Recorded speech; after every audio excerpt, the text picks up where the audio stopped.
La pensée du jour portera sur les soins énergétiques. Deuxième partie.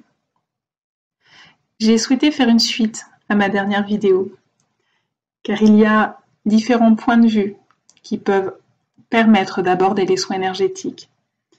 Dans ma dernière vidéo, je vous ai parlé depuis le point de vue de la médium que je suis.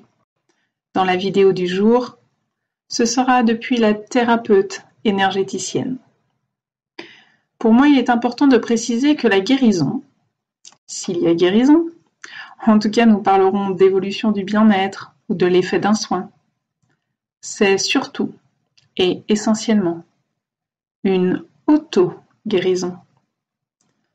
Croire que l'énergéticien, c'est celui qui fait tout, celui qui a le pouvoir de vous guérir, c'est une croyance illusoire, erronée.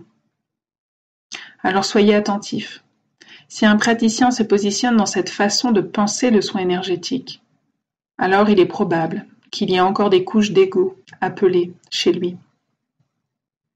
Je vais rappeler cette explication de Jean-Yves Leloup, que vous pouvez d'ailleurs retrouver dans un manuel sur les fleurs de Bach. Le mot thérapeutein, en grec, signifie d'abord soigner, prendre soin. Le thérapeute ne guérit pas, il soigne. C'est la nature qui guérit. C'est la vie qui guérit. Le rôle du thérapeute est de créer ou de permettre les meilleures conditions pour que la guérison puisse advenir. Le thérapeute ne guérit pas, mais il crée le lieu, le milieu, l'atmosphère, les conditions favorables pour que la guérison ait lieu. Le médecin, au sens majuscule du terme, c'est la nature. Et le thérapeute est là pour collaborer avec elle. Voyez comme ce qui est dit ici est essentiel et d'actualité permanente. J'avais d'ailleurs publié ce message sur mon site internet durant de nombreuses années. Car pour moi, c'était important que mes consultants puissent l'entendre et le comprendre. Je n'ai pas de baguette magique, je ne fais pas de miracle, je ne promets pas la guérison non plus.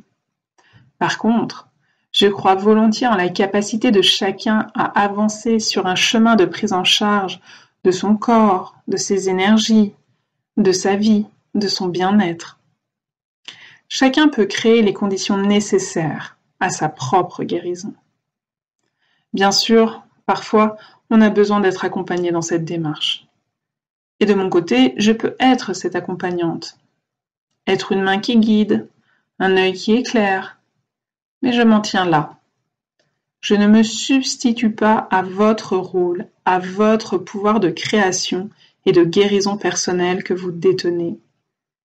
Et je ne nourris pas non plus une posture où je serai votre sauveur. Et surtout, j'essaie vraiment d'amener mes consultants vers une prise en charge consciente de leur vitalité, afin qu'il devienne évident pour eux d'entrer dans un processus d'auto-guérison.